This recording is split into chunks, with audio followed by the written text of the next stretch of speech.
Hello and welcome back to Beckler Guitars and Repair, and today we've got a guitar that I've been looking for about 15 years. This is a 1986 Gibson Melody Maker. Now this specific model is not something that I've been looking for 15 years, but what makes this guitar special is the serial number. Using Gibson's dating system, the serial number here is 8364658. So that dates it to a 1986 364th day of the year, which happens to be the day that I was born. A lot of guitar players are looking for, birth year guitars. If you want to take that a step further, you can actually look for your birth date guitar. Again, this is really hard to find. Not everybody finds their birth date guitar. I've been looking for 15 years. I mean, not really actively looking or anything, but whenever a guitar from 1986 comes up on Reverb or on Marketplace or locally, I always ask the serial number on the off chance that it might be my birth date. And I got lucky with this one. This is a Reverb guitar that I found, and in the picture it was actually really blurry. I couldn't see the serial number, and the guy gave me a serial number, but actually it was off. Like, the number didn't make sense. Like, there was more than that many days in the year that he gave me. So I asked him to take a picture, and I sure enough confirmed that this was my birth date. And I took a chance on this guitar. I've never tried this model before, the later 80s Melody Maker, and I didn't know whether it was going to sound good or if I'd even like the guitar. I basically just bought it for bragging rights, like I have my birthday guitar, but I ended up really liking this guitar. It's got some really cool unique specs. So today we're just going to go through the guitar, like a review kind of a thing. This one's a little beat up, but still in pretty decent shape, and it's factory original. Alright, let's get started.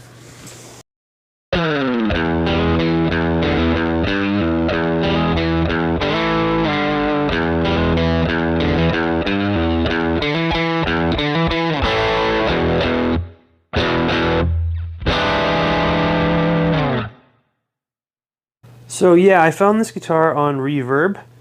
I was able to negotiate, a bit of a discount on the price, but I really wasn't going to let this one get away, because again, I've been searching for so long to find this guitar with, my serial number, birth date. But if you're not familiar with an 86 Melody Maker, they only made this specific Melody Maker for about 2 years, from 1986 till 1988. And a Melody Maker is kind of just a stripped down Les Paul, kind of a student model kind of a thing. A lot of people in punk bands used to rock these guitars in the 80s because they were cheaper. But this specific year on this model has a lot going for it. So it's got a slab mahogany body. So the body's a little bit thinner because it doesn't have a maple top. It's basically just the bottom part of a Les Paul without the top. There's no carve to the top. It's just a flat top guitar. It's only got one pickup. So there's only a route for one pickup, so you can't really put another pickup in there because it's just one route for the humbucker. The control cavity's on the top, so it's a top routed for the controls. One volume, one tone. You've got this pick guard here. It's kind of oversized. Your output jack's right on the top as well. It's got an ABR1 bridge that's mounted directly to the body, which is a really cool feature. You usually only see this on custom shop style guitars reissues these days. They used to do it back on the older guitars, but most guitars have the the insert where it's screwed in rather than directly like mounted to the top of the guitar. This has Tim Shaw PAF pickup in there, so that's really cool. These pickups are really sought after. They go for a lot of money used, and I can verify this one sounds great.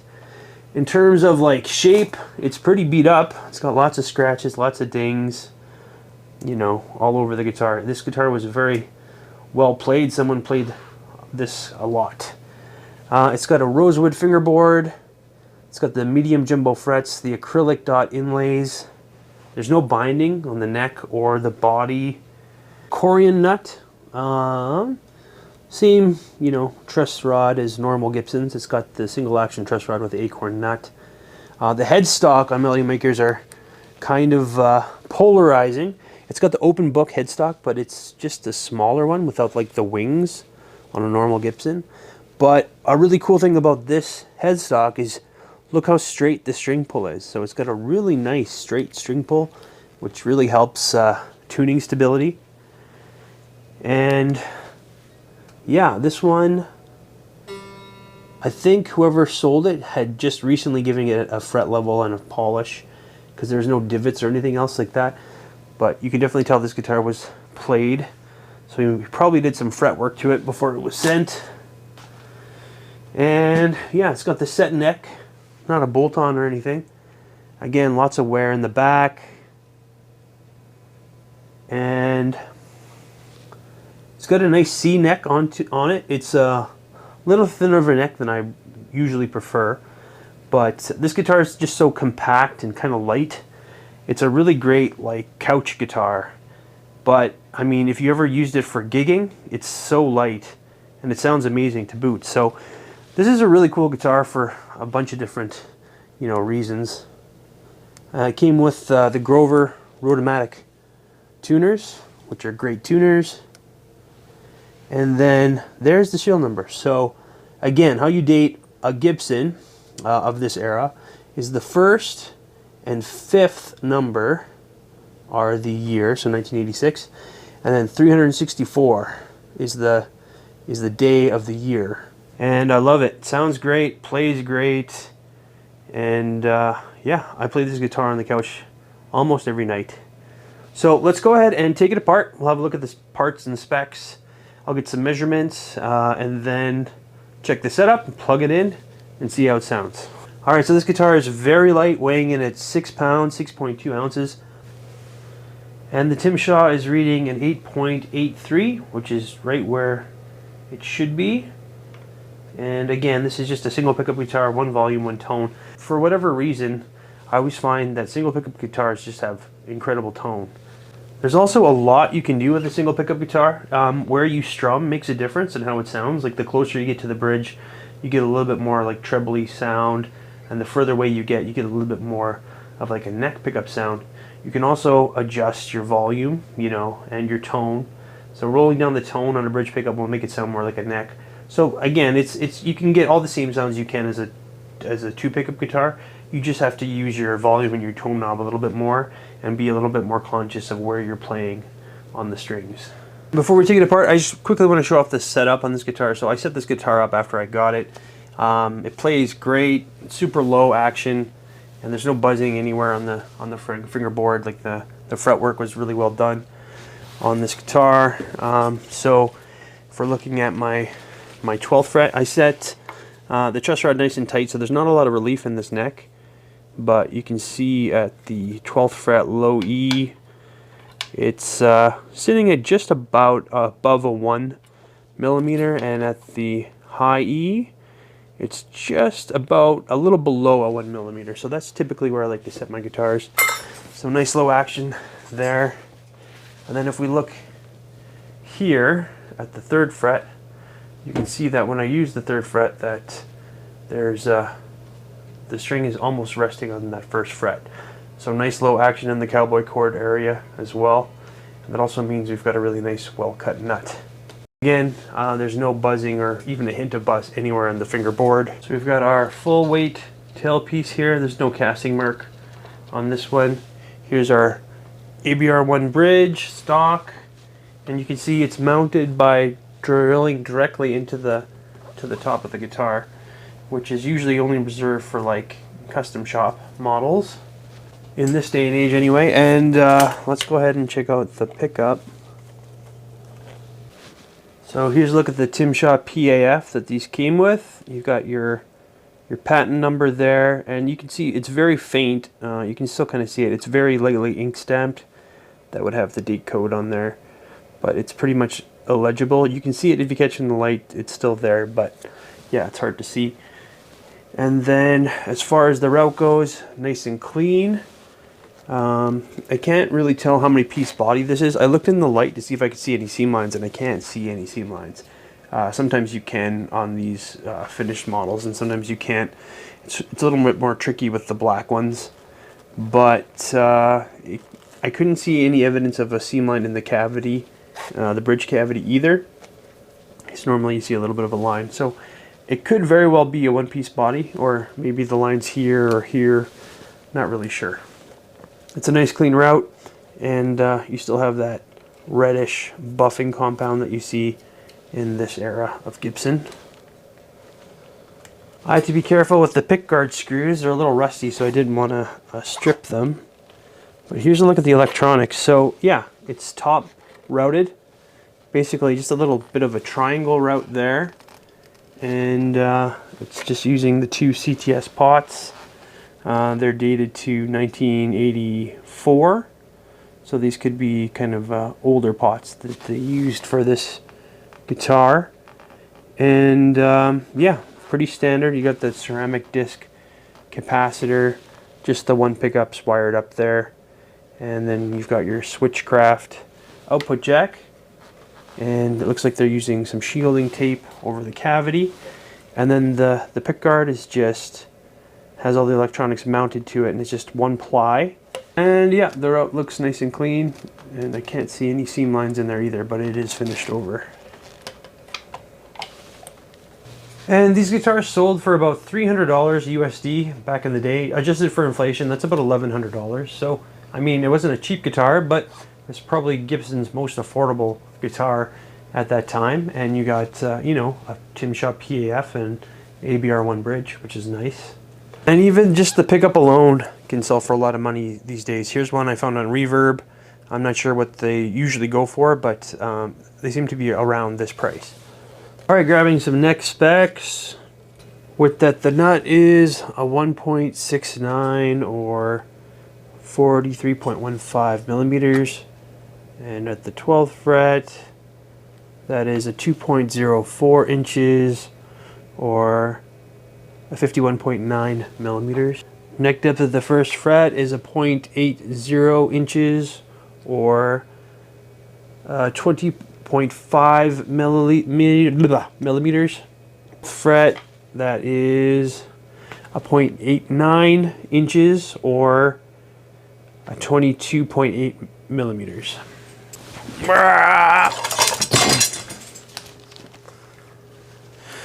So a pretty standard neck in terms of width, and in terms of like chunkiness, how thick it is, it's more like a 60s style slimmer neck. Look at the neck profile, pretty standard, rounded. See, it stays fairly rounded even by the 12th fret. In terms of feel, it's nice and rounded. It's a little thinner than I normally prefer, but the rest of the guitar I like so much that I get along with the neck okay. I would like a little bit of a thicker neck, but I think that might add to the weight, and then it might add to some neck dive as well. So this guitar actually sits great on a strap with zero neck dive. And here's another look at that headstock. Again, that's just the straight string pull. This guitar stays in tune really, really well. And here's how it sounds acoustically.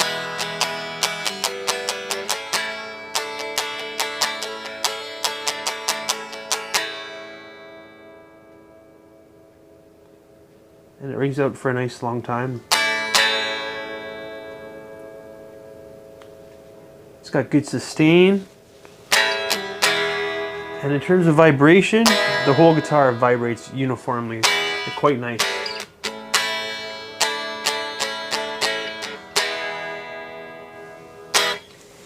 So yeah, really cool guitar, all original, super light, resonant, plays great. And you know, the pickup sounds really good too. So let's go ahead and plug it in and hear how it sounds. So I'm miking up my Dr. Z Prescription Extra Strength with a Sennheiser E609 microphone, and then I'm using an Audio-Technica AT2020 condenser for the room. I'm just going to go through the guitar clean, play around with the tone a little bit so you can see the different options you got there, and then with a little bit of dirt.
So yeah, it sounds fantastic, clean, you know, great clarity. You could really roll down the tone to get those neck pickup sounds. And you know, it gives some of my other really expensive Gibsons definitely a run for their money. Okay, let's try it with a little bit of dirt.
All right, final thoughts at the end of my 15-year journey to find my birth guitar. This is a 1986 Gibson Melody Maker.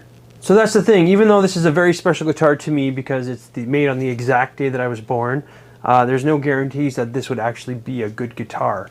So I got extremely lucky in that aspect. This is an amazing guitar. It's crazy light. It plays like butter. The fretwork is great. It's got a fantastic sounding pickup on here. This is the Tim Shaw PAF pickup. It's got an ABR1 bridge, and there's no neck dive. It stays in tune like crazy. It's just an all-around amazing guitar. And this guitar is beat to hell, but I mean, it's been around as long as I am, and so am I. So yeah, I'm very happy to own this guitar. I would say if you've never tried a Gibson Melody Maker from this era, specifically like 1986 to 1988, I'd highly recommend it. They come with an amazing pickup. You know, the pickup alone can be worth quite a lot of money, and sometimes you can find these really cheap. I guess my only complaint about the guitar is just the neck is a little thinner than I typically usually prefer, but I'm very happy with it on this guitar, especially considering the weight. It feels and plays like a super high-end Les Paul, even sounds like a super high-end Les Paul, but in a nice small like form factor and very light. But that's going to be it for today. Thank you for tuning into Beckler Guitars Repair. I can rest easy now that I finally got this guitar, and I'll have more for you really soon. Thanks a lot.